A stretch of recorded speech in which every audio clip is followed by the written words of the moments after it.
नमस्कार साथियों, मैं RIS गणेश आपका हमारे YouTube चैनल RIS गणेश में स्वागत करता हूं।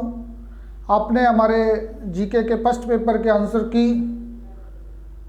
और पेपर एनालिसिस आपने देख लिया होगा, उसमें 100% परिशुद्धता है। अब हम बात कर रहे हैं सेकंड पेपर SST की। मैं आपको सेकंड पेपर SST का एनालिसिस करने से पहले आपको बताना चाहूँगा कि यह पेपर पिछले सालों के मुकाबले अच्छा पेपर है और जो कट ऑफ जा रही है वो कट ऑफ बहुत कम जाएगी। इसका मतलब आप 320 330 के आसपास जनरल कैटेगरी में आपके बन रहे हैं तो आप डैम श्योर हैं और 300 प्लस वाले अपनी सीट सिक्योर करने की वो कर सकते हैं। तो आज हम बात कर रहे हैं 150 प्रश्नों की और पूरा एनालिसिस के साथ में अच्छे तरीके से। मेरे पास में ये पेपर आया है ST22 पेपर कोड जिसका 01 है और सोशल साइंस का पेपर है ये, इसका मैं एनालिसिस कर रहा हूँ। तो इसमें पहला प्रश्न है, भारत में कौन से वर्ष वन्यजीव संरक्षण अधिनियम लागू हुआ? आप सभी को पता है कि 1972 में वन्यजीव संरक्षण कानून लागू हुआ है, इसलिए ऑप्शन 2 आपका सही उत्तर है। प्रश्न नंबर 2 है आपका, भारत की जनगणना 2011 के अनुसार वर्णित राज्यों को घनत्व के आरोही क्रम में व्यवस्थित करें। दूसरा प्रश्न आपका है, तो इसमें अरुणाचल प्रदेश, आप सब लोग जानते हैं कि अरुणाचल प्रदेश का जनघनत्व सबसे कम है, तो बी ऑप्शंस तो सबसे पहले आएगा। इसमें पहले और चौथे में बी ऑप्शंस है, लेकिन उसके बाद में मिजोरम का है, फिर मिजोरम के बाद में सिक्किम का, फिर नागालैंड का, इसलिए बी, डी और ए, सी 4 ऑप्शंस आपका सही है। तो ऑप्शन नंबर 4 इसमें सही है। दूसरा 1992 में समुद्र पारीय आर्थिक सहयोग निधि ओवरसीज इकोनॉमिक कोऑपरेशन फंड जो जापान JBIC के सहयोग से अरावली वृक्षारोपण प्रोजेक्ट चलाया जा रहा है, उसका उद्देश्य है। वृक्षारोपण का उद्देश्य अरावली पर्वत प्रदेश को हरा भरा रखना। पहला विकल्प है एनीकट का निर्माण कर जल संसाधन का संरक्षण करना, भूमि का कटाव तथा अवैध खनन को रोकना, उपरोक्त वर्णित सभी। इसमें अरावली वृक्षारोपण में डेफिनेटली हरा भरा रखना है, जल संसाधनों का संरक्षण भी करना है, भूमि का कटाव भी रोकना है।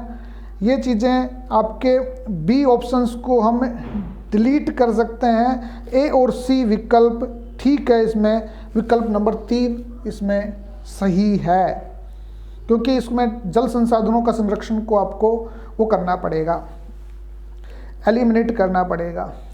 ऑप्शन नंबर 4 है आपका, नदियों और उद्गम स्थलों के बारे में है। तो बेतवा नदी, आप सब लोग जानते हैं कि बेतवा मध्य प्रदेश से निकलती है, भोपाल के आसपास से निकलती है। गोदावरी आपको पता है त्र्यंबकेश्वर से निकलती है। पेनार आपके नंदीदुर्ग पहाड़ी से और सोन अमरकंटक से। तो इसमें दूसरा विकल्प है C, D, A, B, 2 विकल्प आपका इसमें सही है। अब हम बात करते हैं 5वें प्रश्न की। बिल्कुल तथ्यात्मक प्रश्न है, ज्ञानात्मक प्रश्न है।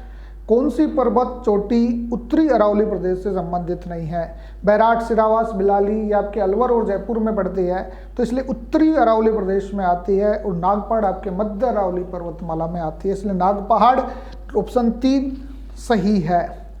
छठा प्रश्न है आपका, साधन लागत पर विशुद्ध राष्ट्रीय उत्पाद को इससे भी जाना जाता है। ये NNP एट फैक्टर कॉस्ट की बात कर रहा है, और NNP एट फैक्टर कॉस्ट आप सब लोग जानते हैं नेशनल इनकम को बताता है। तो नेशनल इनकम इसमें सही है, तो ऑप्शन बी इसमें सही होगा, राष्ट्रीय आय। उपभोग की सीमांत प्रवृत्ति बराबर होती है। आप सब लोग जानते हैं कि del C upon del Y उपभोग की सीमांत परिवर्तन कहलाता है। MPC बराबर del C upon del Y, आय के अनुपात में उपभोग में हुआ परिवर्तन उपभोग की सीमांत प्रवृत्ति कहलाती है, इसलिए ऑप्शन 3 इसमें सही होगा। आपका 8वां प्रश्न बड़ा अच्छा प्रश्न है, अंडरस्टैंडिंग के आधार पर प्रश्न है। यदि मांग की आय लॉज इनकम इलास्टिसिटी की बात हो रही है, 1 से अधिक है और धनात्मक है, तो वह वस्तु है देखिए मांग की लोच होती है, जो 3 प्रकार के लोच होते हैं, तिरछी लोच, आय लोच और आपका मात्रात्मक लोच जो है। इसमें आय लोच की हम बात करें तो 1 से अधिक है, तो 1 से अधिक का मतलब हुआ कि आय के अनुपात में उसकी मात्रा में ज़्यादा परिवर्तन हो जाना बताता है कि वह वस्तु विलासिता वस्तु की श्रेणी में आती है। ऑप्शन 2 इसमें सही उत्तर है। 9वां प्रश्न है, अन्य बातें स्थिर रहते हुए एक वस्तु की कीमत गिरने के परिणाम को व्यक्त किया जाता है। वस्तु की कीमत गिरती है तो वस्तु की मांग में वृद्धि होती है, मांग की मात्रा में वृद्धि होती है। सीधा सा मतलब है मांग की मात्रा में विस्तार होता है। ऑप्शन सी, पहला और दूसरा तो होगा ही नहीं, 3 और 4 में से देखना पड़ेगा, तो 3 ऑप्शन एग्जैक्ट सही है। तीसरा आपका सरवाड़ और राजमहल खनन क्षेत्र। सरवाड़ अजमेर में, राजमहल टोंक में है। ये खनन क्षेत्र गार्नेट के लिए प्रसिद्ध है, तो इसमें ऑप्शन 3 आपका 10वें में सही होगा। अब हम बात करते हैं प्रश्न नंबर 11 की।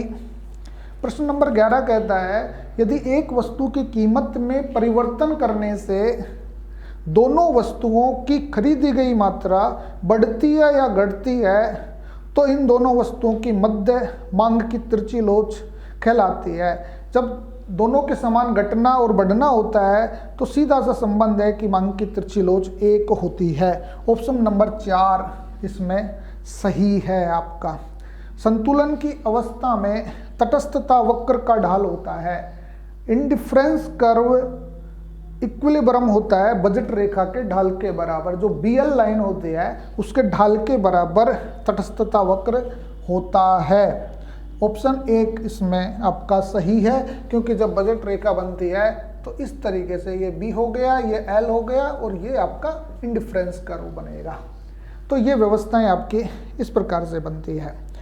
एक आपका है 13वां प्रश्न, माध्य से व्यक्तिगत अवलोकनों के लिए किए गए विचलनों का योग 0 होता है। 0 होने की बात वहाँ आती है जब डेविएशन 0 हो जाए, तो 0 हो जाए तो वो आपका अरिथमेटिक मीन्स को बताता है। ऑप्शन नंबर 3 समांतर माध्य इसमें सही है। इसमें आपका 14वां प्रश्न है, मध्य का ज्ञात कीजिए। 2 6 6 8 4 2 7 9 को यदि हम सही ढंग से सुमेलित करेंगे तो बीच का जो अक्षर 6 आएगा, तो आप इसमें 6 ऑप्शंस, पहले तो इसको असेंडिंग ऑर्डर्स में कीजिए, असेंडिंग ऑर्डर्स के बाद में फिर बीच का मान इसमें 6 आता है, तो ऑप्शन नंबर 4 इसमें सही है। 14वें प्रश्न में आपका ऑप्शन नंबर 4 बैठता है। 15वां प्रश्न है, निम्न में से किस माध्यम में चरम मूल्यों का प्रभाव न्यूनतम होता है। ये समांतर माध्य की विशेषता है कि चरम मूल्यों का प्रभाव सबसे कम समांतर माध्य में ही होता है। ऑप्शन 1 इसमें आपका सही है।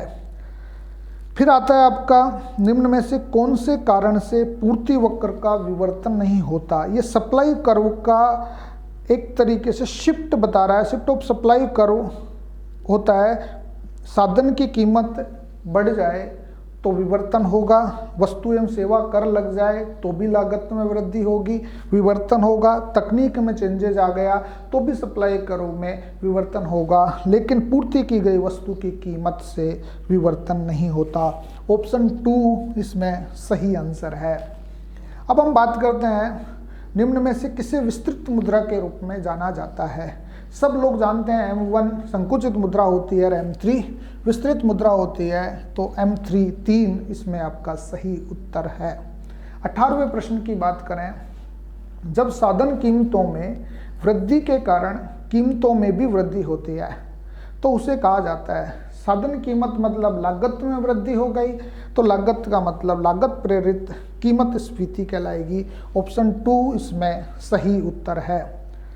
अब हम बात करते हैं, कौन सा उपाय RBI के चयनित शाख नियंत्रण उपायों में से एक है। चयनित का मतलब गुणात्मक शाख नियंत्रण, सेलेक्टिव क्रेडिट कंट्रोल कह दो, चाहे क्वालिटेटिव क्रेडिट कंट्रोल कह दो। ये उधार की अधिकतम सीमाएं, ब्याज दरों का निर्धारण, ये ऑप्शन ए आएगा, क्योंकि बैंक रेट, खुली बाजार के क्रियाएं, CRR वगैरह आपके क्वांटिटेटिव अप्रोचेज में आते हैं। तो ऑप्शन ए आपका इसमें सही होगा। अब हम बात करते हैं निर्धनता के दुष्चक्र की अवधारणा, विशियस सर्कल ऑफ पॉवर्टी। सब लोग जानते हैं कि vicious circle of poverty Ragnar नर्क्स ने दिया है। रेगनर नर्क्स से एक अर्थशास्त्री हुए हैं जिन्होंने ये दिया है। और बाकी निर्धनता के जो दुष्चक्र की अवधारणा थी दादा भाई नौरोजी की थी भारत के संदर्भ में। ये रेगनर नर्क्स आपके विश्व के संदर्भ में ऑप्शन 2 इसमें सही उत्तर होगा। अब हम बात करते हैं बहुआयामी निर्धारक निर्धनता सूचकांक की। एमपीआई का घटक नहीं है। एमपीआई के घटक में जब हम बात करते हैं तो 3 स्तरों की बात करते हैं, शिक्षा, स्वास्थ्य और जीवन स्तर। इसमें पर कैपिटा इनकम नहीं है, क्योंकि पर कैपिटा इनकम मानव विकास सूचकांकों की श्रेणी में आती है। तो इसमें ऑप्शन 3 सही होगा। अब 22वें प्रश्न की बात करें हम, कुल प्राप्तियों और कुल व्यय के मध्य अंतर को जाना जाता है। पूंजीगत घाटा हो नहीं सकता, क्योंकि पूंजीगत घाटा आपके पूंजीगत प्राप्तियों और पूंजीगत व्यय को बताता है। राजस्व घाटा आपका राजस्व आय और राजस्व व्यय को बताता है। बजटीय घाटे नाम की कोई अवधारणा पाई नहीं जाती, क्योंकि बजट घाटा होता ही नहीं है, बजट संतुलित होता है, इसलिए राजकोषीय घाटा। ऑप्शन 3 इसमें बेस्ट उत्तर है। 23वें प्रश्न की बात करें हम, कौन सा राज्य नीति आयोग द्वारा प्रकाशित भारत सतत विकास लक्ष्य सूचकांक 2021 में सबसे ऊपर है?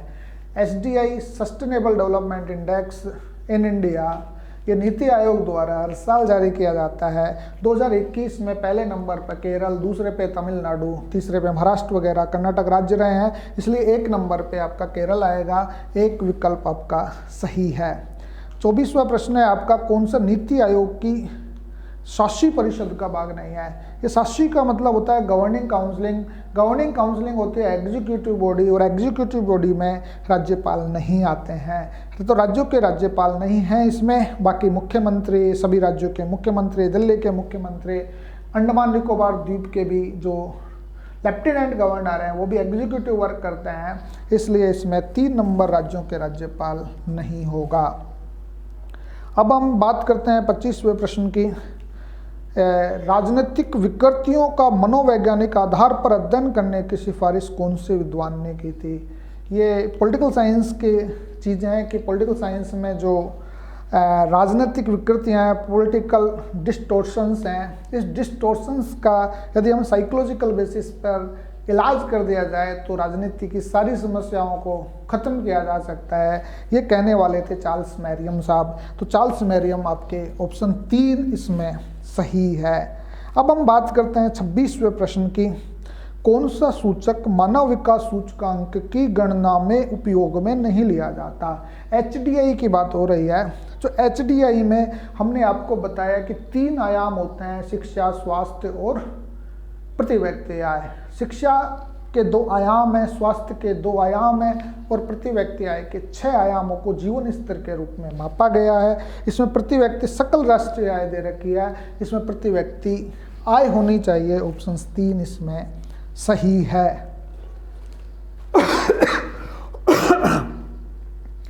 राजनीति ने हमें सांप की कुंडली की तरह जकड़ रखा है और इससे जूझने के सिवाय अन्य कोई रास्ता नहीं है। ये बात बहुत महत्वपूर्ण कोटेशन है जो महात्मा गांधी ने कही थी राजनीति के बारे में। ऑप्शन 3 आपका 27वें में सही है। हम अब बात करते हैं किसने राजनीति शास्त्र को किसी समाज के लिए मूल्यों के आधिकारिक आवंटन का अध्ययन के रूप में वर्णन किया है। जब डेविड ईस्टन साहब उत्तर व्यवहारवाद की अवधारणा दे रहे थे तो उन्होंने बताया था कि मूल्यों के आधिकारिक आवंटन का अध्ययन राजनीति शास्त्र में होना चाहिए। डेविड ईस्टन, ऑप्शन 3 इसमें सही है। अब हम बात करते हैं 29वें प्रश्न की। 19वीं शताब्दी के अंतिम दशक और 20वीं शताब्दी के प्रथम दशक में परंपरागत राजनीति विज्ञान संस्थागत और विधिवादी परंपरा छोड़कर, क्लियर लिखा हुआ है, संस्थागत और विधिवादी परंपरा छोड़कर सामाजिक राजनीतिक जीवन के विषय में नई दृष्टि अपनाता है। यह कथन के संदर्भ में कौन सा गलत है? ये बिल्कुल लॉजिकल प्रश्न है। सबसे पहली बात तो यह है कि जब आधुनिक राजनीति की अवधारणा आई तो उसमें समाज और सामाजिक समूहों की प्रक्रिया के रूप में देखा गया। ऑप्शन ए बिल्कुल सही है। राजनीतिक जो स्कॉलर्स थे उनको कानूनी, संवैधानिक और संस्थागत सत्ता के पीछे वास्तविक और यथार्थ शक्ति की खोज पर बल दिया गया। राजनीति के जो स्कॉलर्स को नवीन मार्ग का अनुसरण पर बल दिया गया, और जो स्कॉलर्स थे, रिसर्चर्स थे, उन्होंने को राज्य के औपचारिक ढांचे और संवैधानिक तंत्र का अध्ययन करना पड़ेगा। ये सब परंपरागत अवधारणा की बात थी, तो ऑप्शन 3 इसमें सही होगा। ऑप्शन 3, ये ऑप्शन 3 का तो बहुत जोरदार रेशो बन रहा है। अब हम बात करते हैं 30वें प्रश्न पर। शक्ति एक सम्मान मूल्य डिफरेंस वैल्यू ऑफ पावर है। राजनीति विज्ञान का उससे घनिष्ठ संबंध है। डिफरेंस वैल्यू ऑफ पावर, ये बात कही थी लासवेल साहब ने, क्योंकि एक्टन ने तो कहा था कि सत्ता भ्रष्ट करती है और पूर्ण सत्ता पूर्ण रूप से भ्रष्ट करती है, और डिफरेंस वैल्यू ऑफ पावर की अवधारणा लासवेल साहब ने दी थी। 30वें में 1 सही है। 1 ऑप्शन बिल्कुल सही उत्तर है। अब 31वें प्रश्न की बात करें कि असर्शन ए है, अभिकथन है आपका। राज्य की सत्ता के सार्थक प्रयोग के लिए राज्य के कानून और आदेश जनसाधारण की नैतिक मान्यताओं और मूल्य प्रणाली पर आधारित होने चाहिए। कथन को आप एक बार फिर से पढ़िएगा। राज्य की सत्ता के सार्थक प्रयोग के लिए राज्य के कानून और आदेश जनसाधारण की नैतिक मान्यताओं और मूल्य प्रणाली पर आधारित होने चाहिए। ऑप्शन ये कथन बिल्कुल सही है, लेकिन इसका कारण इन्होंने नहीं बताया कि क्यों होना चाहिए। राज्य इसके लिए अपने नागरिकों से अनिवार्यतः कानूनों का आज्ञा पालन करवाए, कारण नहीं है, ये प्रभाव है। इसलिए सही बात है, प्रभाव भी सही है, कथन भी सही है, और लेकिन व्याख्या नहीं कर रहा है। ऑप्शन 2 इसका सही उत्तर है। 32वें प्रश्न पर आते हैं हम। सभी मानव जन्म से स्वतंत्र तथा प्रतिष्ठा और अधिकारों में समान है। ये बातें रूसो के सोशल कॉन्ट्रैक्ट्स में भी मिलती है। सार्क के घोषणा पत्र आज की बात हो गई। होब्स के लेवियाथन में ये बातें इतनी ज़्यादा पुरजोर तरीके से नहीं दी गई थी, लेकिन मानवाधिकारों की जब सार्वभौमिक घोषणा हुई 1948 में यूएनओ में, तो ये बात कही गई थी। ऑप्शन नंबर 3 मानवाधिकारों की सार्वभौमिक घोषणा पत्र में यह उत्तर सही है। कौन से विचारक को आधुनिक राज्य के आगमन का संदेशवाहक और राष्ट्रसंघ की भूमिका का लेखक माना जाता है? देखिए, ये राष्ट्रसंघ आधुनिक राज्य की आगमन का संदेशवाहक, मैसेंजर ऑफ मॉडर्न स्टेट्स का, और राष्ट्रसंघ की भूमिका मतलब लीग ऑफ नेशंस की भूमिका का लेखक। लीग ऑफ नेशंस की अवधारणा तो वुड्रो विल्सन के द्वारा की गई, लेकिन मार्सिलिया ऑफ पैडुआ नामक एक लेखक थे जिन्होंने मॉडर्न स्टेट की अवधारणा दी, और ये बात कही गई कि राष्ट्र लीग इन सभी देशों के मध्य समन्वय और सुरक्षा बनाए रखने के लिए, शांति बनाए रखने के लिए किया जाना चाहिए। ऑप्शन 3 इसमें आपका सही है। अब हम बात करते हैं 34वें प्रश्न की। किस टीकाकार ने कहा कि भारतीयों ने नियति के साथ साक्षात्कार में कोई चूक नहीं की? नियति के साथ तो समझौता हमने किया था, ये बात कही थी पंडित जवाहरलाल नेहरू ने। और ग्रेनविल ऑस्टीन बहुत बड़े विचारक हैं जिन्होंने ये बात कही थी कि हमने कोई चूक नहीं की है। ऑप्शन ए इसमें आपका सही है। अब 35वां प्रश्न वापस लॉजिक वाला प्रश्न बन रहा है। इसमें यह कहा गया है कि मैं राष्ट्रपति की शपथ के संवैधानिक प्रारूप में कौन सा विकल्प सही है? मैं अमुक ईश्वर की शपथ लेता हूँ या सत्यनिष्ठा से प्रतिज्ञान करता हूँ कि मैं श्रद्धापूर्वक भारत के राष्ट्रपति पद का दायित्व अदा करूँगा। श्रद्धापूर्वक कहा गया, faithfully execute the office of the president. आप अंग्रेजी में जब आप सेंटेंस मेकिंग बनाएंगे तो अपने आप क्लियरली लिखा जा रहा है कि फेथफुली शब्द इसमें आया है। ऑप्शन 4 इसमें आपका सही है। भारत में लोकसभा के निर्वाचन क्षेत्र 543 कब से है? 543 सीधा सा मतलब यह है कि 1971 की जनगणना जब हुई, परिसीमन हुआ हमारा तीसरा परिसीमन आयोग के तहत, तभी 543 कर दी गई थी। तो ऑप्शन 4 इसमें आपका सही है। अब हम बात करते हैं 37वें प्रश्न की। यह 37वां प्रश्न भी बड़ा जोरदार प्रश्न है, जिसमें कहा गया है कि अनुच्छेद 51A में मूल कर्तव्य बताए गए हैं, और मूल कर्तव्य में पहले नंबर का कर्तव्य किसको बताता है? सीधा सा बात है कि पहले नंबर का कर्तव्य है कि मैं भारत के संविधान का पालन करूंगा।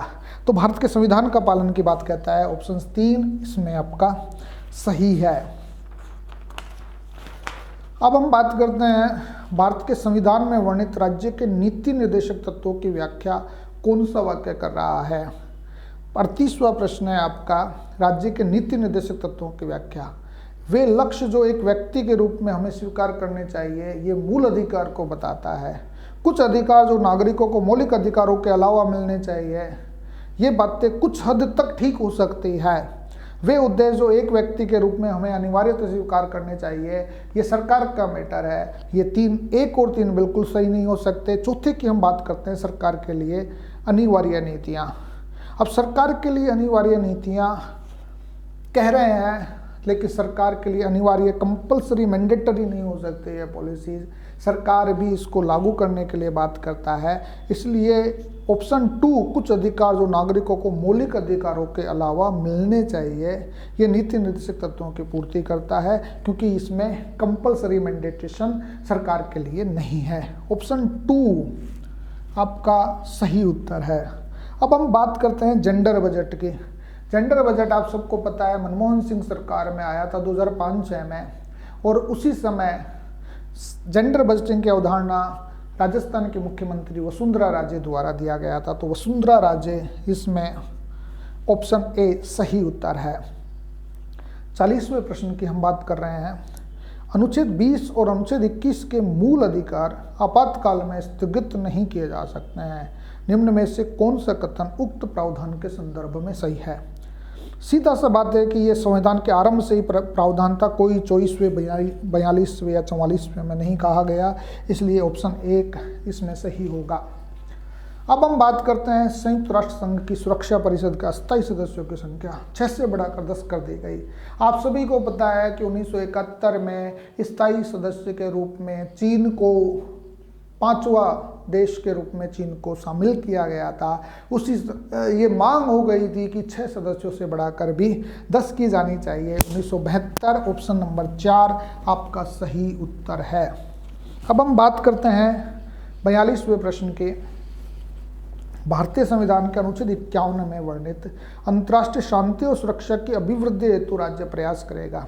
इसमें ध्यान रखिएगा, राज्य जब प्रयास करेगा तो 51 में जो बातें कही गई उनका क्रम बनता है। क्रम ये बनता है कि पहले तो ये कहा गया है कि अंतर्राष्ट्रीय शांति और सुरक्षा अभिवृद्धि करने के लिए राज्य प्रयास करेगा, राष्ट्रों के बीच न्याय संगत और सम्मानपूर्ण संबंधों को बनाए रखने का प्रयास करेगा। फिर तीसरी बात यह कही गई कि संगठित लोगों के एक दूसरे के व्यवहारों को अंतर्राष्ट्रीय विधि और संधि बाध्यताओं के प्रति आदर बढ़ाने का कार्य करेगा, और अंतर्राष्ट्रीय विवादों को मध्यस्थता के माध्यम से निपटाने का कार्य करेगा। ये एक लाइन है आपके अनुच्छेद 51 की, जिसमें ऑप्शन 3, 2, 1, 4 ऑप्शन 2 आपका सही बैठ रहा है। 45वें में 2 सही बैठ रहा। बहुत जोरदार प्रश्न है, अच्छी तरीके से सोच समझ कर दिया गया प्रश्न है, इसलिए आपको भी ये प्रश्न का उत्तर देना चाहिए था।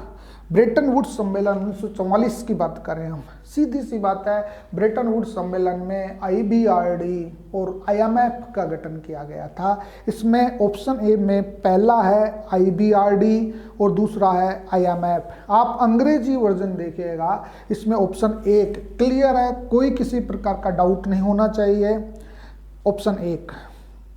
अब हम बात करते हैं सोशियोलॉजी के पॉइंट ऑफ व्यू से। किसने समाजशास्त्र को सामाजिक स्थितिकी और सामाजिक गतिकी में बांटा? मतलब social statics and social dynamics are divided by August Comte. तो अगस्त कोम्टे ऑप्शन 1 इसमें आता है, क्योंकि अगस्त कोम्टे समाजशास्त्र के पिता थे, जिन्होंने समाजशास्त्र को स्टैटिस्टिक्स और डायनामिक्स 2 प्रकार के सोशल साइंस में बांटा। सामाजिक संबंधों का जाल समाज ही कहलाता है, इसमें कोई किसी प्रकार की दो राय है ही नहीं, ऑप्शन 3 इसमें सही है। अब 46वें प्रश्न की वो करते हैं और सावधानी पूर्वक पढ़ने की बात कह रहा है एग्जामिनर। वो कह रहा है कि इस कथन को सावधानी पूर्वक पढ़िए। G20 नेताओं का शिखर सम्मेलन 9 और 10 सितंबर 2023 को नई दिल्ली में आयोजित किया जाना है। बिल्कुल सही बात है, 2023 की अध्यक्षता G20 की हम ही कर रहे हैं, जो सितंबर में आयोजित होगा। दूसरा है हमारा, भारत 1 दिसंबर 2022 से G20 की अध्यक्षता संभालेगा।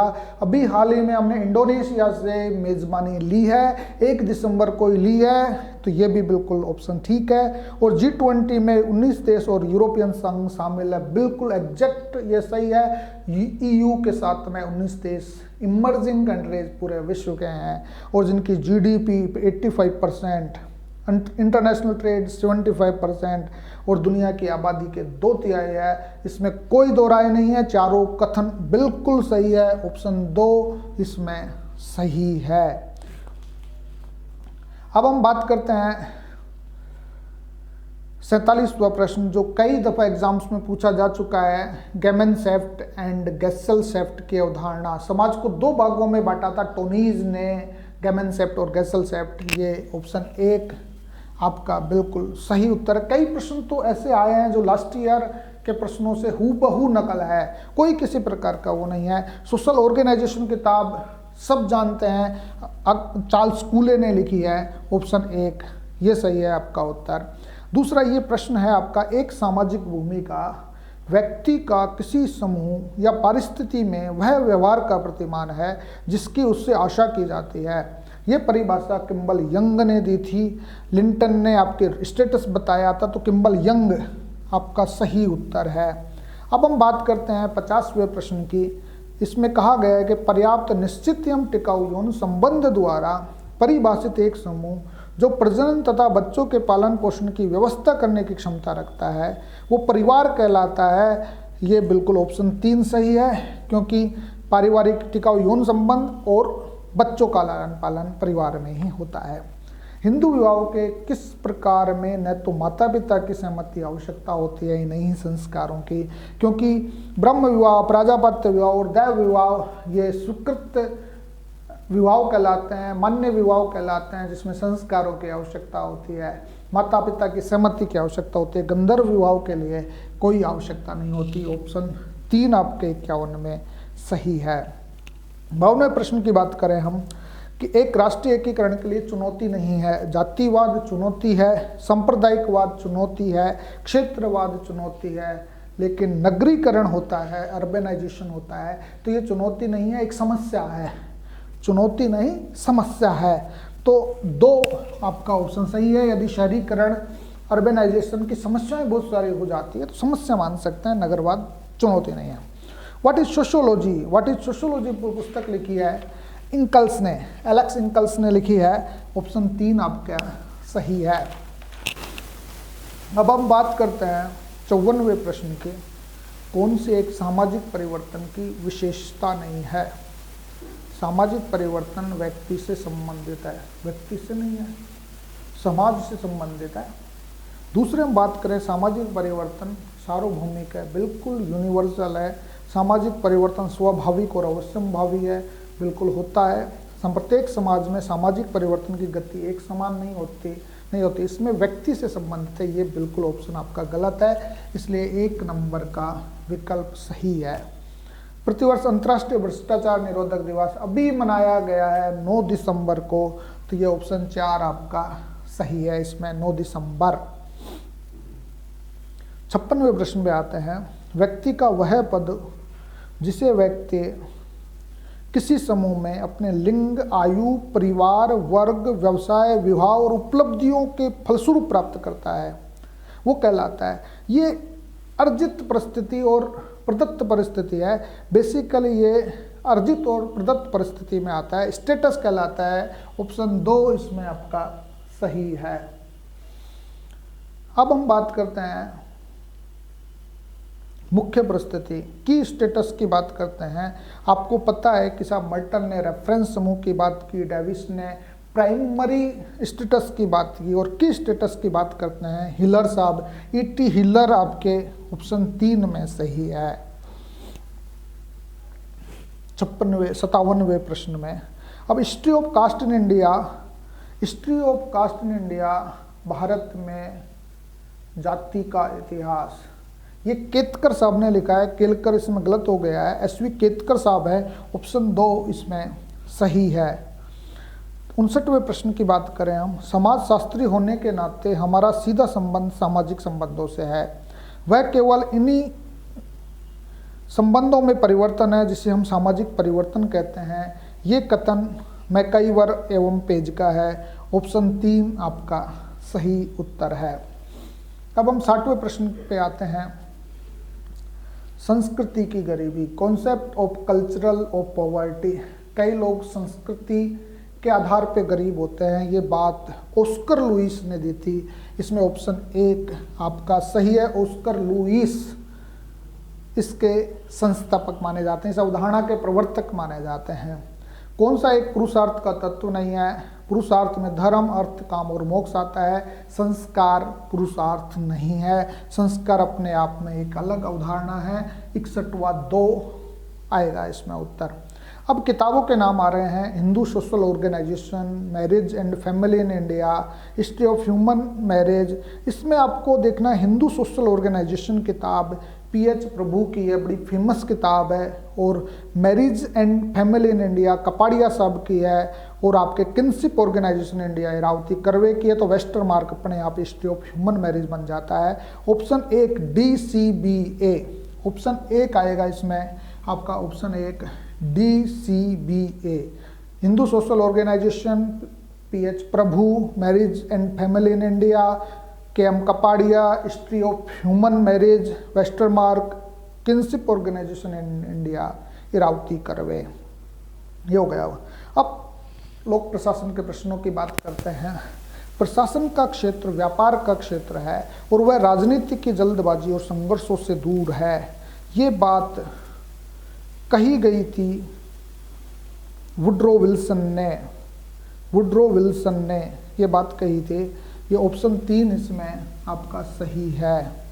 संतानम कमेटी की नियुक्ति किस समस्या को रोकने के लिए की गई थी? भ्रष्टाचार को रोकने के लिए की गई थी। 1962 में 64 में रिपोर्ट दी। ऑप्शन 3 इसमें आपका सही है।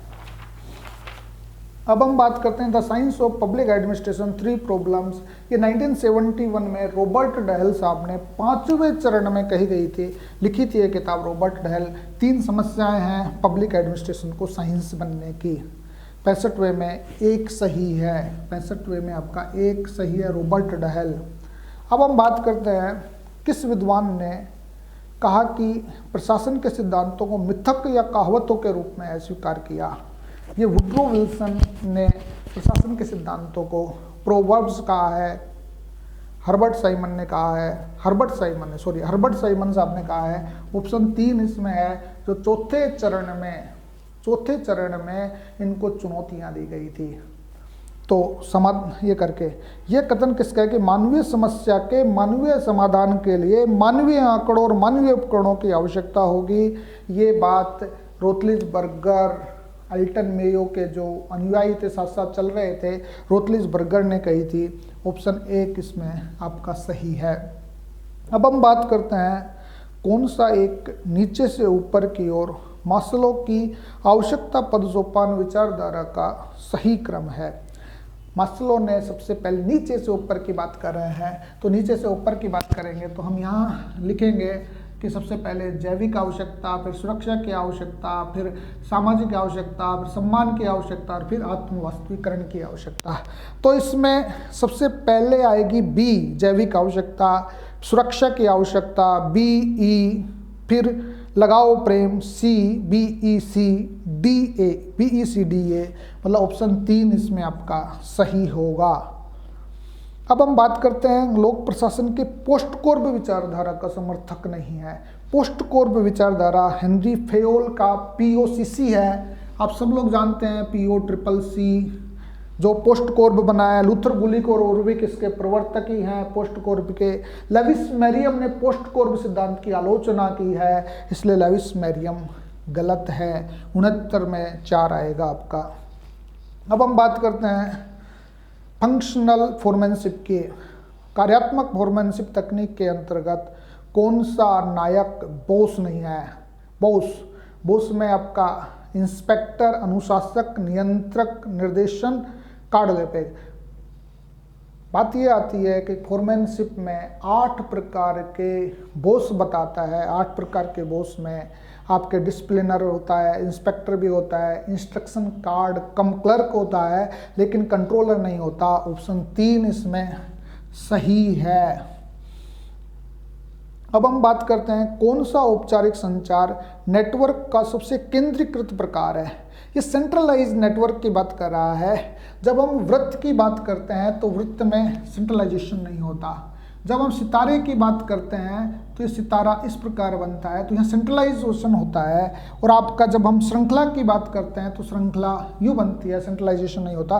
ग्रेप वाइन में कोई किसी प्रकार का सेंट्रलाइजेशन नहीं पाया जाता, इनफॉर्मल पाया जाता है। इसलिए ऑप्शन ए सितारा नेटवर्क इसमें आपका सही उत्तर होगा।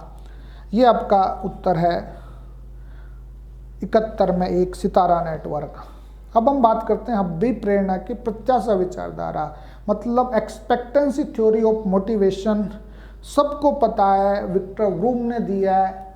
VI valency and indifference, VI Victor Vroom के उदाहरण है। ऑप्शन 1 इसमें आपका सही है। अब हम बात करते हैं सरकारी आयोग ने अपना प्रतिवेदन कब सौंपा था?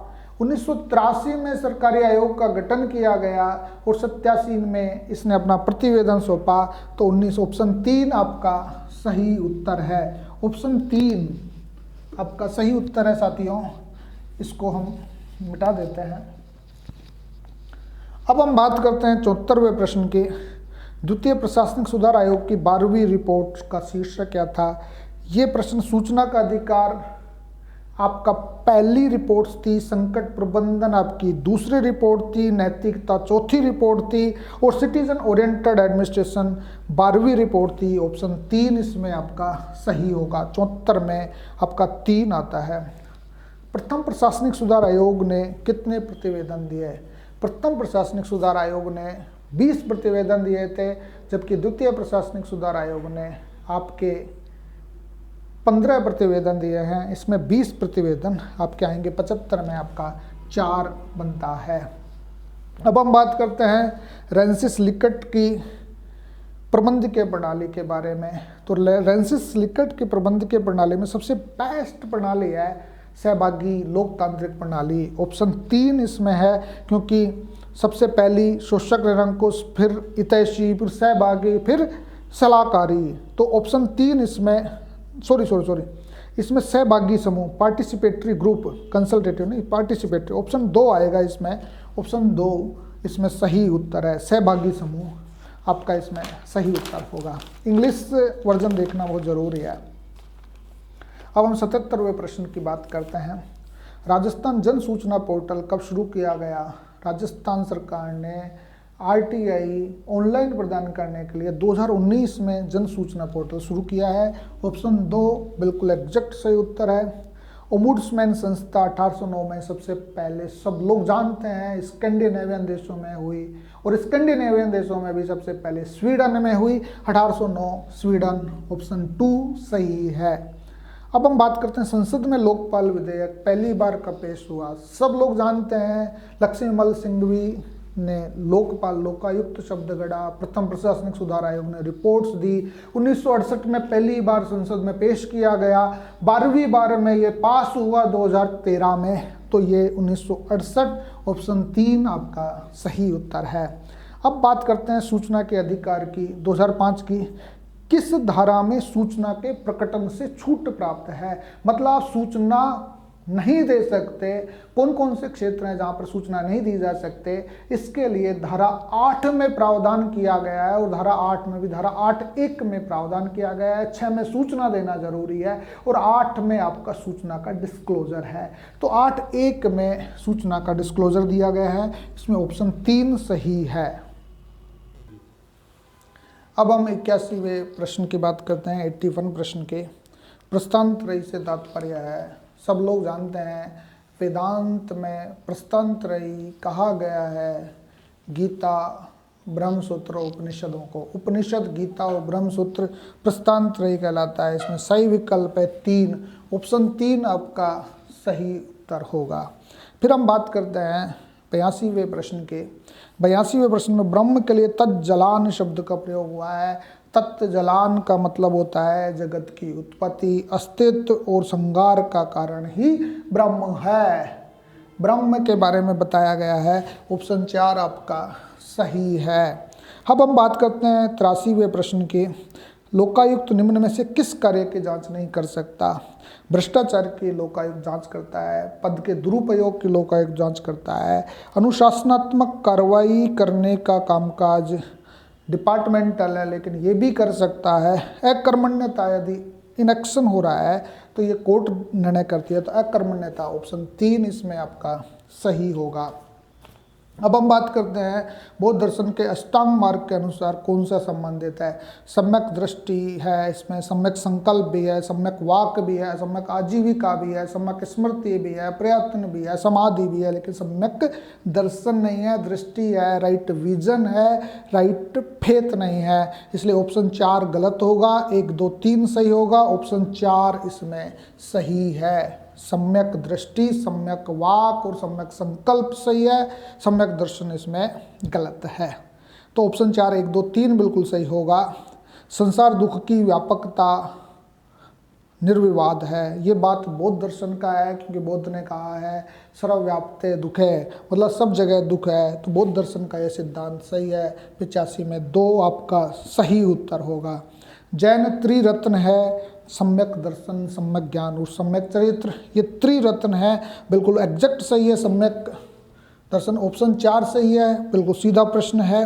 अब वेदों के बारे में सत्य कथन जानना है हमें। वेद अनादि है, अपौरुषेय है, सब लोग जानते हैं। वेदों के लिए सबसे प्रचलित शब्द श्रुति है, ये भी सही है। तीसरा, वेद का सामान्य अर्थ संगीत नहीं है, वेद का सामान्य अर्थ है जानना, मतलब ज्ञान है। ऑप्शन 4 है आपका ज्ञान सही है, तो इसलिए 4 हटा देंगे। 1, 2, 4 तथ्य सही है, ऑप्शन 1 आपका सही होगा। मैं सोचता हूँ अतः मैं हूँ, I think therefore I exist, ये बात कही देकार्ते ने। कोर्जिटो इर्गो सम, फ्रांसीसी भाषा में कोर्जिटो इर्गो सम देकार्ते ने कहा है। ऑप्शन 4 आपका सही है।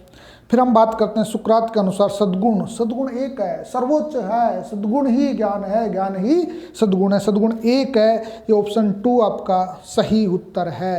अब हम बात करते हैं परिणाम निरपेक्षवादी नीति शास्त्र की। परिणाम निरपेक्ष नीति शास्त्र में आपके भगवत गीता आती है, आपके कांट आता है, दोनों ही अपने कर्तव्य पालन पर बल देते हैं, स्वधर्म के पालन पर बल देते हैं, इसलिए कर्तव्य को वरीयता देता है। ऑप्शन 2 इसमें आपका सही उत्तर होगा। अब हम बात करते हैं 91 प्रश्न की। ऋण त्रयी के बारे में 3 प्रकार के ऋण बताए गए हैं हमारे धर्मशास्त्रों में। देव ऋण, पितृ ऋण, ऋषि ऋण, जिसमें लोक ऋण नहीं है, पब्लिक डेब्ट नहीं है। ऑप्शन 2 इसमें सही उत्तर होगा। अब हम बात करते हैं आंख के बदले आंख, दांत के बदले दांत का समर्थन बदलावादी अवधारणा वाला देता है, जिसमें प्रतिकार, प्रतिकार मतलब बदला, रिट्रीब्यूटिव, रिट्रीब्यूटिव वापस उसको भेज देना, ये प्रतिकारात्मक सिद्धांत है। ऑप्शन 2 इसमें सही उत्तर है। सुखों में गुणात्मक भेद स्वीकार्य है। सुखों में गुणात्मक भेद, सुखों में गुणात्मक भेद करते हैं आपके जे.एस. मिल।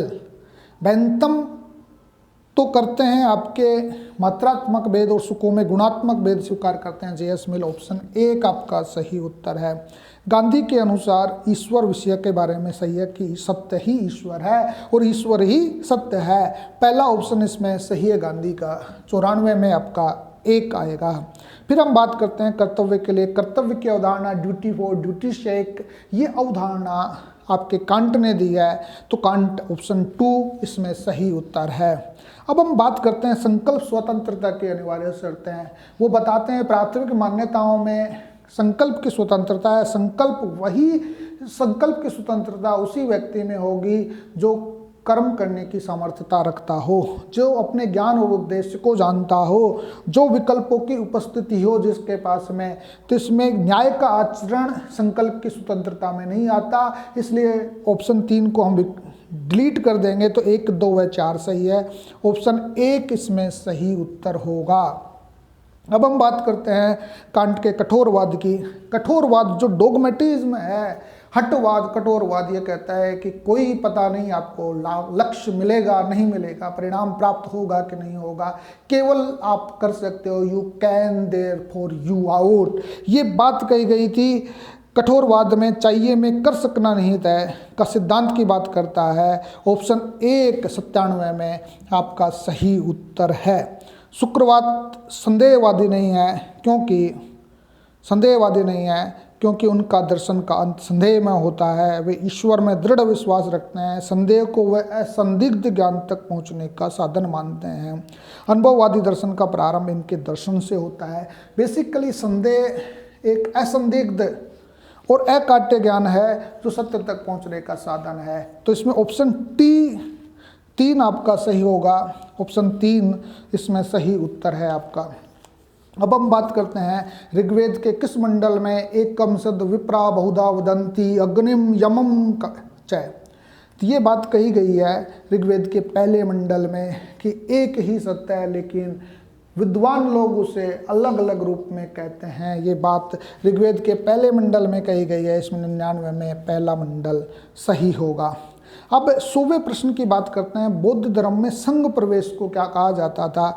बौद्ध धर्म में संघ प्रवेश को उपसंपदा भी कहा जाता था और प्रव्रज्या भी कहा जाता था। इसमें पहला और चौथा ऑप्शंस को हम डिलीट कर देंगे। दूसरे और तीसरे में हमें सर्वश्रेष्ठ विकल्प छांटना होगा। तो हमें परिव्राजक शब्द आपने सुना होगा, जो श्रावक जो कहते थे। ऑप्शन 3 प्रव्रज्या बेस्ट ऑप्शंस होगा। 100 में आपका 3 विकल्प सही है। दूसरी हम बात करते हैं अशोक के किस शिलालेख में धार्मिक सहिष्णुता नीति का प्रकटीकरण होता है? 12वां शिलालेख अशोक की सहिष्णुता का उल्लेख करता है। ऑप्शन 3 तथ्यात्मक प्रश्न है, ज्ञान की जरूरत है। अब बात करते हैं हम इसमें कि सांची स्तूप के तोरण द्वार में किन स्तंभों का उत्कीर्ण नहीं है? महाजनक जातक है, महाकपि जातक है, साम जातक है, वसंतर जातक है। इसमें साम जातक के बारे में उल्लेख नहीं है। ऑप्शन 3 आपका सही हो सकता है। एग्जैक्ट सही नहीं है, लेकिन एग्जैक्ट आपका 3 यदि एलिमिनेशंस की पावर्स के आधार पर करें तो ऑप्शन 3 सही हो सकता है। अब देवी चंद्रगुप्त नाटक के विशाखा दत्त है जिन्होंने देवी चंद्रगुप्तम लिखा। ऑप्शन 3 9वीं सदी का ये ग्रंथ है जो सही है आपका। इसमें 104वां प्रश्न है कि किस राज्य में सिंधु घाटी सभ्यता का स्थल जूनीकुरन है?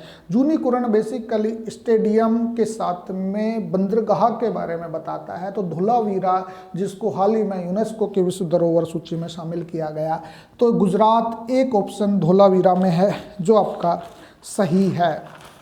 अब हम बात करते हैं मुगल सम्राट ने अल तमगा जागीर को आरंभ किया था। बेसिकली अल तमगा जागीर दान में दी गई भूमि थी और दान में भूमि से उससे भी यदि किसी जागीरदार को लाभ नहीं हो रहा है तो उसके बदले नगद राशि दे दी जाती थी। अल तमगा जागीर उसे कहा जाता था, जिसे प्रारंभ करने वाले जहांगीर थे। ऑप्शन 2 इसमें सही उत्तर है। अब सिंहगढ़, शिवाजी ने सिंहगढ़ का नाम कोंडाना दुर्ग का नाम सिंहगढ़ रखा था। ये बिल्कुल फैक्चुअल प्रश्न है। ऑप्शन 4 इसमें आपका सही उत्तर है। अब 107वें प्रश्न पे आते हैं। यंग इंडिया नामक पुस्तक, देखिए यंग इंडिया के नाम से महात्मा गांधी आते हैं। महात्मा गांधी इसमें है ही नहीं। यंग इंडिया किताब लिखी थी लाला लाजपत राय ने। ऑप्शन 2 इसमें सही उत्तर है। अब हम बात करते हैं कांग्रेस कार्यकारिणी समिति ने किस स्थान पर असहयोग आंदोलन को समाप्त करने से जुड़े प्रस्ताव पारित किया था? असहयोग आंदोलन को समाप्त करने का प्रस्ताव बारदोली में किया था साथियों, बारदोली में किया था। तो ऑप्शन 1 इसमें 1922 में बारदोली में एक विशेष अधिवेशन बुलाया गया था जिसमें असहयोग आंदोलन स्थगित कर दिया गया था चोरा चोरी कांड के बाद में। हिंदुस्तान सोशलिस्ट रिपब्लिक एसोसिएशन की स्थापना सब लोग जानते हैं। HSARA की स्थापना 1924 में हुई और HSRA की स्थापना 1928 में हुई है। ऑप्शन 2 इसमें आपका सही उत्तर है। 21 अक्टूबर 1943 को आज़ाद भारत की अस्थायी सरकार का गठन सुभाष चंद्र बोस ने किया और इसके जो प्रेसिडेंट सर्वोच्च कमांडर बनाए गए सुभाष चंद्र बोस बनाए गए। ये सिंगापुर में जापान सरकार के सहयोग से गठित किया गया था, इसलिए ऑप्शन 3 इसमें सिंगापुर सही है। पद्मावती और सुरसीर किसकी शिष्या थे? ये शिष्याएं जो आती है पद्मावती और रामानंद की शिष्याएं थी। रामानंद जी के बहुत सारे शिष्य थे, कबीर जी, दादू जी, पीपा जी, धन्ना जी, मीरा जी दूसरे उसमें चले गए हैं। तो इसमें आपके रामानंद जी ऑप्शन 4 आपका विकल्प सही उत्तर होगा। अब हम बात करते हैं कि युद्धों के बारे में। एक तो ब्रैंडीवाइन की लड़ाई है, एक बंकर हिल की लड़ाई है, एक यॉर्कटाउन की लड़ाई है, एक साराटोगा की लड़ाई है। ये प्रश्न इतने बारीकी से दिए गए हैं, ऐसे प्रश्नों को आपको नहीं करना चाहिए या जब तक आपको एग्जैक्ट्स पता नहीं हो। साथियों, ये जो लड़ाइयाँ हैं बेसिकली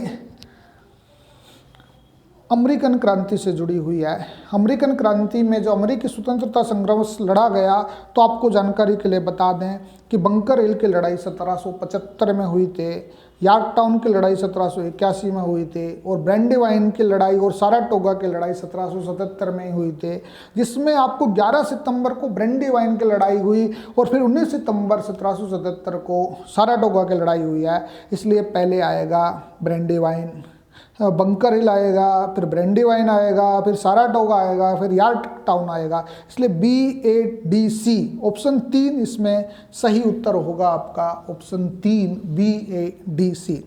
अब हम बात करते हैं फ्रांस की क्रांतियों के संबंध में। कालक्रम बताना है हमें।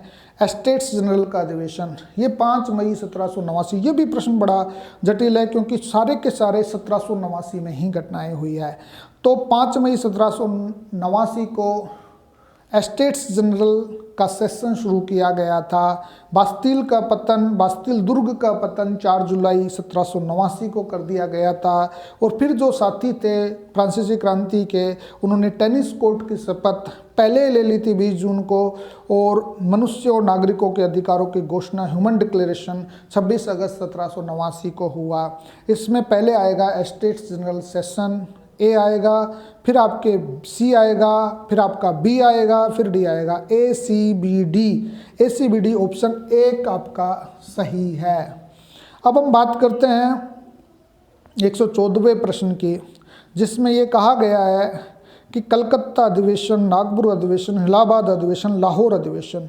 दादा भाई नौरोजी लाहौर अधिवेशन में थे, ऑप्शन 3 इसमें सही होगा। डी में आप 3 आ रहा है, 1 और 3 में से एक उत्तर है, इनमें से एक छांटना है। इसमें छांटने नागपुर अधिवेशन आनंद चालू जी ने की थी, कलकत्ता अधिवेशन आपके फिरोज शाह मेहता ने की थी। इसलिए 4, 1, 2, 3 विकल्प आपका सही होगा, ऑप्शन 1 इसमें सही उत्तर है। अब हम बात करते हैं 115वें प्रश्न की। 115वां प्रश्न ये कहता है कि भारत छोड़ो आंदोलन के दौरान सबसे लंबी समयावधि वाली समानांतर सरकार कहाँ स्थापित की गई थी? ये सतारा में थी, सतारा महाराष्ट्र में स्थापित हुई थी पैरेलल गवर्नमेंट, ऑप्शन 4 इसमें सही उत्तर है। 1857 नाम से किताब लिखी थी एस.एन. सेन ने और वी.डी. सावरकर ने लिखी थी भारत का प्रथम स्वतंत्रता संघर्ष, इसलिए ऑप्शन 1 एस.एम. सेन आपका उत्तर होगा।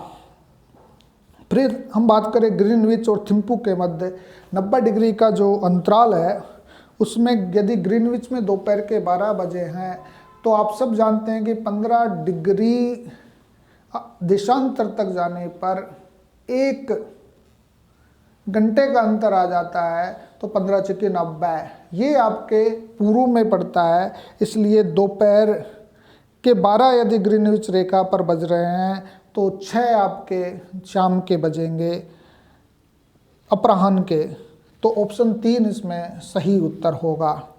अब हम बात करते हैं किस जिले में सर्वाधिक लिंगानुपात था 2011 के अनुसार?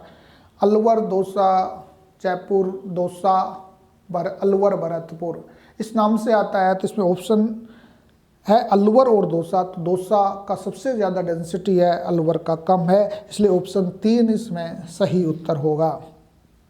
119वां प्रश्न है, हिंद महासागर में कुख्यात सुनामी आई थी, सुनामी 2004 में आई थी, ये सब लोग आप जानते हैं, ऑप्शन 4 इसमें सही उत्तर है।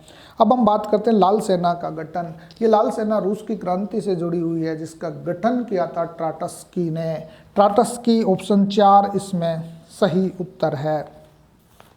अब हम बात करते हैं महाद्वीपों और महासागरों की उत्पत्ति से जुड़े संकुचन सिद्धांत का। इस संकुचन सिद्धांत का प्रतिपादन लोथियन ग्रीन ने किया था। ऑप्शन 1 इसमें सही उत्तर है आपका।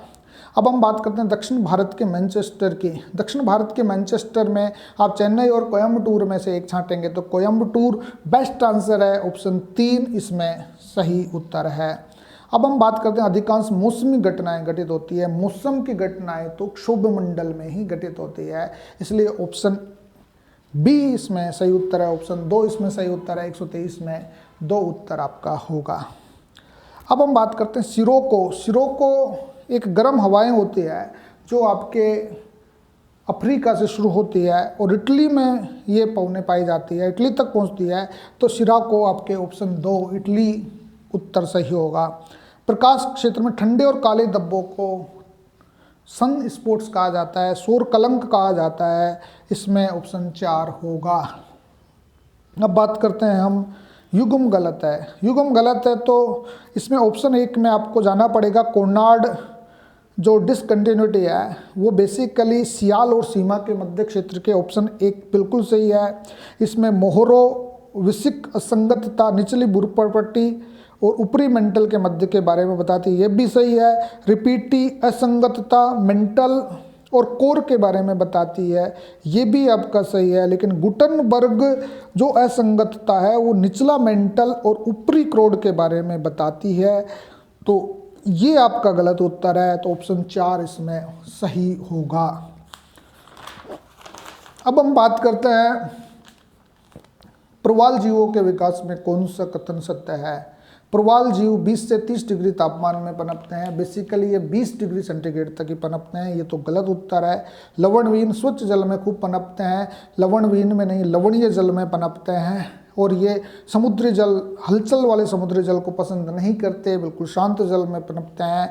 इन्हें अधिक तलछट की आवश्यकता होती है। बिल्कुल एग्जैक्ट राइट आंसर है। ऑप्शन 2 इसमें सही उत्तर है। अब हम बात करते हैं शिजिगी की। शिजिगी कहाँ होता है? शिजिगी बेसिकली वहाँ होता है जब पृथ्वी, सूर्य और चंद्रमा तीनों सरल रेखीय विन्यास बना लेते हैं। तो ऑप्शन 4 इसमें सही उत्तर है। अब 129वें प्रश्न की हम बात करते हैं। 129 में मृदाओं में से कौन सी सर्वाधिक क्षेत्र में पाई जाती है? एलुवियल सोइल सबसे ज़्यादा पाई जाती है, जिसको सामान्य भाषा में हम जलोढ़ मृदा कहते हैं। तो ऑप्शन 4 आपका सही उत्तर है। अब हम 130वें प्रश्न की बात करते हैं। तो 130वें प्रश्न में हम एक ट्रिकी आंसर देंगे उत्तर से दक्षिण की ओर। दक्षिण में फाकलैंड जो है आपका, फाकलैंड द्वीप नीचे पड़ता है। लेब्राडोर द्वीप जो है धाराएं हैं वहाँ ऊपर बहती है, तो लेब्राडोर फाकलैंड सबसे नीचे आएगा दक्षिण में। तो एक ही ऑप्शन है फाकलैंड, इसमें ऑप्शन बी आपका सही उत्तर होगा। अब हम बात करते हैं एसएस मेथड की। 131वां प्रश्न है आपका, जिसमें यह कहा गया है कि कौन सा विकल्प सामाजिकृत अभिव्यक्ति विधि का सही तार्किक क्रम है। साथियों, सबसे पहले यदि हम यूँ बात करें सोशलाइज्ड रेसिटेशन मेथड की बात करें या किसी भी मेथड की बात करें, पहले तो योजना बनाई जाती है, फिर उसका इम्प्लीमेंटेशन किया जाता है, फिर रिपोर्ट किया जाता है, फिर इवेलुएट किया जाता है। तो ये सारी चीज़ें आपकी बनती है। तो ऑप्शन 4 इसमें सही उत्तर होगा, क्योंकि पहले प्लानिंग होगी, इम्प्लीमेंटेशन होगा, रिपोर्टिंग होगी और फिर रिपोर्टिंग के बाद में रिपोर्टर इवेलुएट करेगा। ऑप्शन 4 इसमें सही है। अब 132वें प्रश्न की बात करते हैं। पर्यटन की सीमा बता रहा है इसमें, लिमिटेशंस ऑफ फील्ड ट्रिप। पर्यटन विधि है आपके, जिसमें यह है कि प्रत्यक्ष अनुभव होता है, ये सीमा नहीं है, ये लाभ है। सौंदर्य अनुभूति होती है, ये भी लाभ है। रुचि और रोचकता भी होते हैं, ये भी लाभ है। लेकिन सामाजिक ज्ञान विज्ञान के कुछ चयनित विषयों के लिए उपयोगी है, ये इसकी सीमितता है। क्योंकि हिस्ट्रिकल मेथड में, ज्योग्राफिकल मेथड्स में तो ये ज़रूरी हो सकता है, लेकिन इकोनॉमिकल इश्यूज में ये ज़रूरी नहीं होती। इसलिए ऑप्शन 2 इसमें आपका सही उत्तर होगा। अब प्रोजेक्ट मेथड की बात करें। प्रोजेक्ट मेथड का 133वां प्रश्न है, परियोजना को पूर्ण करने के सोपान। सबसे पहले यदि हम प्रोजेक्ट मेथड बनाते हैं तो परिस्थिति दे दी जाती है। पहला शुरुआत होगी परिस्थिति देने से, परिस्थिति के बाद में प्रोजेक्ट का हम चयन करेंगे, फिर योजना बनाएंगे, फिर क्रियान्वयन करेंगे, फिर निर्णयन करेंगे, फिर क्रियान्वयन करेंगे। इसलिए आपका ऑप्शन बनता है पहले सी, परिस्थिति देना, परियोजना का चयन करना, बी, फिर ए, फिर क्रियान्वयन, फिर निर्णयन, CBAED, ऑप्शन 4 इसमें आपका सही उत्तर होगा। बिल्कुल ऐसे प्रश्न है ये जो आप किसी भी प्रकार के नॉलेज की ज़रूरत नहीं है, आप समझदारी से उत्तर दे सकते हैं। अब ये बात आता है एडगर डेल के अनुभव शंकु का। बेसिकली एडगर डेल ने एक कॉन ऑफ एक्सपीरियंस दिया, एक शंकु दिया एक्सपीरियंस का, उसमें सबसे अधिक प्रभावी बताया था। सबसे अधिक प्रभावी ना तो रेडियो रिकॉर्डिंग होती है, ना ही आपकी मोशंस पिक्चर्स होती है, ना ही डेमोन्स्ट्रेशंस होता है। यदि रियल डायरेक्ट एक्सपीरियंस यदि व्यक्ति को मिलता है तो सबसे अच्छा होता है। ऑप्शन 4 आपका सही उत्तर है। 134 में आपका 4 होगा, वास्तविक प्रत्यक्ष अनुभव। अब हम 135वें प्रश्न की बात करते हैं। किसी साम्राज्य के अभिवृद्धि और विकास, राजवंश तथा इसकी प्रकृति के ऐतिहासिक तथ्यों को दर्शाने वाला चार्ट है। तो वंशक्रम चार्ट, बिल्कुल जेनेलॉजी चार्ट्स आपको बनाना पड़ेगा। ऑप्शन 2 इसमें सही उत्तर है। अब हम बात करते हैं, नीचे सामाजिक विज्ञान अध्यापक के कुछ गुण दिए गए हैं। तो सामाजिक विज्ञान के कुछ गुण क्या है? सामाजिक विज्ञान शिक्षण विधा के विशेषज्ञ होते हैं, बिल्कुल होता है। सामाजिक विज्ञान का शिक्षण अकादमिक योग्यता से परिपूर्ण होता है, बिना अकादमिक योग्यता के कोई SST का टीचर ही नहीं बनता। मानवीय गुणों से परिपूर्ण होता है, बिल्कुल होता है। कौन सा सर्वाधिक उपयुक्त प्रतिनिधित्व कर रहा है? क्योंकि 2 वाला बी वाला जो ऑप्शन है, इसमें ब वाला ऑप्शन है, वो अकादमिक योग्यता सर्वाधिक उपयुक्त विकल्प नहीं है, क्योंकि SST का टीचर के लिए अकादमिक योग्यता मिनिमम होनी चाहिए। ए और से, मतलब नंबर 2 ए और से आपका सही उत्तर होगा 136वें में, क्योंकि अकादमिक योग्यता से परिपूर्ण उपयुक्त प्रतिनिधित्व नहीं कर रहा है। अब दृश्य सामग्री का प्रकार है, केवल विजुअल एड्स बताया जा रहा है। टेलीविजन में विजुअल और ऑडियो दोनों होता है, टेप रिकॉर्डर में केवल ऑडियो होता है, चलचित्र में ऑडियो एंड विजुअल दोनों होता है, लेकिन फिल्म स्ट्रिप्स केवल वीडियो दिखाती है। फिल्म स्ट्रिप्स चलती है, नीचे जो न्यूज चैनल चलते रहते हैं, तो फिल्म स्ट्रिप्स आपके 2 विकल्प इसमें सही होगा। अब हम बात करते हैं 138वें प्रश्न की, नेशनल कैरिकुलम फ्रेमवर्क 2005 सामाजिक विज्ञान के शिक्षण के लिए तैयार किए जाने वाले आधार पत्र के राष्ट्रीय फोकस समूह के अध्यक्ष थे। आपको सब पता है NCF 2005 प्रोफेसर यशपाल ने बनाया था, और प्रोफेसर यशपाल ही फोकस समूह के अध्यक्ष थे। ऑप्शन 1 इसमें सही उत्तर है। अब हम बात करते हैं पाठ्य योजना के हर्बर्टियन उपागम का। आपको सबको पता है कि हर्बर्टियन उपागम छोटे बच्चों के लिए होती है, और पाठ्य योजना में उनकी जो अवधारणा है, प्रस्तुतिकरण होता है, तुलना संबंध होता है, सामान्यकरण होता है, लेकिन खोज करना नहीं होता। ऑप्शन 4 ये एलिमिनेशन पावर से आप सही कर सकते हैं। अब हम 140वें प्रश्न की ओर आते हैं। 140वां प्रश्न ये बता रहा है कि यूनिट प्लान की विशेषता नहीं है। यूनिट प्लान में हम बात करते हैं कि इकाई योजना में उद्देश्यों की समग्रता की दृष्टि से तैयार किया जाता है, बिल्कुल एक पूरा एज होल देखा जाता है। विभिन्न पाठों की विषय वस्तु को समग्रता की दृष्टि से व्यवस्थित किया जाता है, बिल्कुल किया जाता है। अंश से पूर्ण की ओर अध्ययन कराया जाता है, ये भी कराया जाता है। संश्लेषण से विश्लेषण की ओर नहीं होता, विश्लेषण से संश्लेषण की ओर यूनिट प्लान बनाया जाता है। इसलिए ऑप्शन 4 इसमें आपका सही होगा। अब हम बात करते हैं यूनिट प्लान किस मनोविज्ञान पर आधारित है। यूनिट प्लान बेसिकली एक ऐसा प्लान है जिसमें एज होल सारी बातें छिपी होती है, और एज होल की अवधारणा एक पूर्ण एकाग्रता की अवधारणा, एक पूर्णता की ओर की अवधारणा वर्दीमर, कोलर और कोफका की गेस्टाल्ट थ्योरी कहलाती है। तो ये गेस्टाल्ट मनोविज्ञान से जुड़ी हुई है। ऑप्शन 1 इसमें सही उत्तर होगा।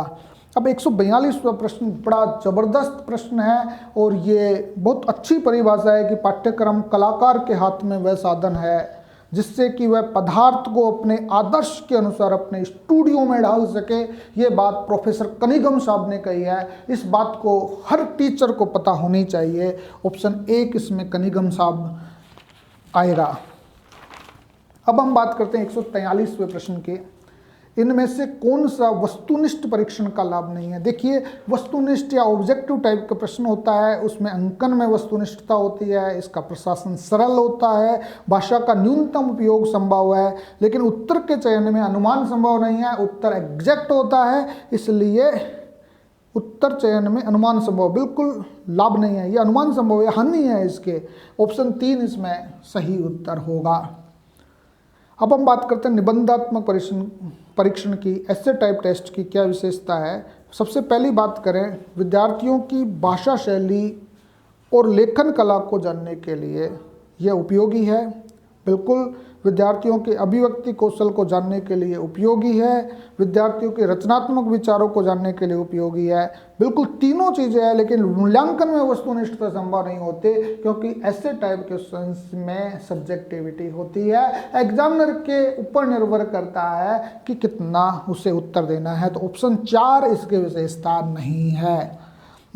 निष्पत्ति परीक्षण बात देखिए कि हम अचीवमेंट टेस्ट की बात कर रहे हैं। अचीवमेंट टेस्ट के लिए नीलपत्र निर्माण मतलब ब्लूप्रिंट निर्माण के लिए आवश्यक तत्व नीचे दिए गए हैं। देखिए, ब्लूप्रिंट जब बनाया जाता है उसमें उद्देश्यों का अंक बारे भी देखा जाता है, विषय वस्तु का अंक बारे भी देखा जाता है, प्रश्नों के प्रकारों का अंक बारे भी देखा जाता है। वेटेज हम प्रश्नों का प्रकार का भी तय करते हैं कि वस्तुनिष्ठ कितने होंगे, अति लघुतरात्मक, लघुतरात्मक, निबंधात्मक कितने होंगे। विषय वस्तु में हम ये देखेंगे कि कौन सी इकाई के क्या क्या हम दे रहे हैं। उद्देश्यों का अंक भार भी हम देखेंगे कि ज्ञानात्मक होगा, अवधारणात्मक होगा, ज्ञानोपयोग होगा या कौशल आधारित होगा, ऐसे हम देखेंगे। लेकिन कठिनाई स्तर का अंक भार भी परफॉर्मेंस अचीवमेंट्स में, परफॉर्मेंस टेस्ट में भी देखा जाता है। इसमें एबस और द चारों ही विकल्प आवश्यक होंगे, इसलिए 1, 2, 3, 4 सही है। अब 146वें प्रश्न पे आते हैं। विद्यालय में हुए छात्रों के व्यवहारगत परिवर्तनों के संबंध में साक्ष्यों के संकलन तथा और उनकी व्याख्या की प्रक्रिया को कहा जाता है। बेसिकली व्यवहारगत परिवर्तनों के संबंध में जब हम साक्ष्यों का संकलन करते हैं, उनकी व्याख्या करने की प्रक्रिया करती है, बेसिकली ये होती है आपकी मूल्यांकन कहा जाता है, इसको इवैल्यूएशन कहा जाता है। 146 में एक मूल्यांकन होगा। फिर हम बात करते हैं सामाजिक विज्ञान शिक्षण में अवबोध घटक का व्यवहारिक पद है। सीधी सी बात है, अंडरस्टैंडिंग का मतलब होता है अंतर करना, तुलना करना, ये सारी चीज़ें, पहचान करना, प्रत्यास्मरण करना, घटकों का निर्धारण करना, ज्ञानात्मक है, नॉलेजिबल है, वो चीज़ें। तो ऑप्शन 1 इसमें आपका सही होगा, बिल्कुल क्लियर है इसमें। अब 148वें प्रश्न पे आते हैं। एक सामाजिक विज्ञान के अध्यापक कक्षा कक्ष में महान चित्रकारों, मूर्तिकारों, संगीतकारों आदि के जीवन के बारे में पढ़ाते हैं। व्याख्या के दौरान विद्यार्थियों में सौंदर्य भाव का विकास हो सकता है। यह किन 2 विषयों के मध्य संबंध बताता है? यदि ये चित्रकार, मूर्तिकार के बारे में बताते हैं, संगीतकार के बताते हैं, तो फाइन आर्ट को बता रहा है, ललित कला को बता रहा है, इसलिए सामाजिक विज्ञान और ललित कला में अंतर बताएगा, इसलिए ऑप्शन 3 आपका सही उत्तर होगा। अब हम बात करते हैं सामाजिक विज्ञान के विभिन्न शाखाओं के मध्य एक दूसरे से संबंध कहलाता है। ये एक दूसरे से संबंध कोलैटरल कोरिलेशन कहलाता है या मल्टीलैटरल कोरिलेशन कहलाता है, क्योंकि सामाजिक विज्ञान की बहुत सारी शाखाएं हैं और बहुत सारी शाखाओं में कोलैटरल कोरिलेशंस होता है। ऑप्शन 1 है, मल्टीलैटरल नहीं होगा, कोलैटरल होगा। किसने कहा कि सामाजिक विज्ञान मानव तथा उसकी सामाजिक और भौतिक वातावरण के प्रति की जाने वाली प्रतिक्रियाओं से जुड़ा है? इसमें मानवीय संबंधों का अध्ययन होता है। ये बाइनिंग एंड बाइनिंग बहुत फेमस शिक्षा शास्त्री हैं। ऑप्शन 4 इसमें आपका सही होगा। कुल मिलाकर मैं आपको 150 प्रश्नों के बारे में बता चुका हूँ। आप हमारा चैनल RIS गणेश देख रहे हैं। आपको मैं 150 प्रश्नों का एनालिसिस बता चुका हूँ। 150 प्रश्नों की मैं आंसर की आपके सामने प्रस्तुत कर चुका हूँ। साथियों, ये प्रश्न जो रखा गया है, ये प्रश्न तथ्यात्मक स्तर के साथ में अंडरस्टैंडिंग लेवल का प्रश्न है, इसलिए मैं आपसे चाहूँगा कि यदि इस प्रश्न में आपके 100 और 105 के आसपास प्रश्न काट पीट कर सही बैठ रहे हैं तो आप बिल्कुल सेफ जोन में हैं। आप अपना तमगा सेकंड ग्रेड का लगा के बैठ जाइए और वहाँ यदि आपके 50 और 60 के बीच में आपके प्रश्न सही हो रहे हैं तो इट मीन्स आप 310 का स्कोर कर रहे हैं, आप जनरल कैटेगरी में हैं, आप 310 और 315 का स्कोर कर रहे हैं, आप डेफिनेटली आपकी फतह है और आपकी जीत तय है। इसलिए आप ये करते रहिए, हमारा यूट्यूब चैनल ज्वाइन करते रहिए। हम आज तो आपके सेकंड ग्रेड की बात कर रहे हैं, कल हम बात करेंगे स्कीमों की, परसों हम बात करेंगे रीट की जो स्कीम्स में क्या क्या चल रहा है, हम बात करेंगे उद्योग विभाग क्या क्या सेवाएं देता है, एग्रीकल्चर डिपार्टमेंट्स क्या क्या सेवाएं देता है। इसलिए देखते रहिए हमारा यूट्यूब चैनल RIX गणेश। धन्यवाद।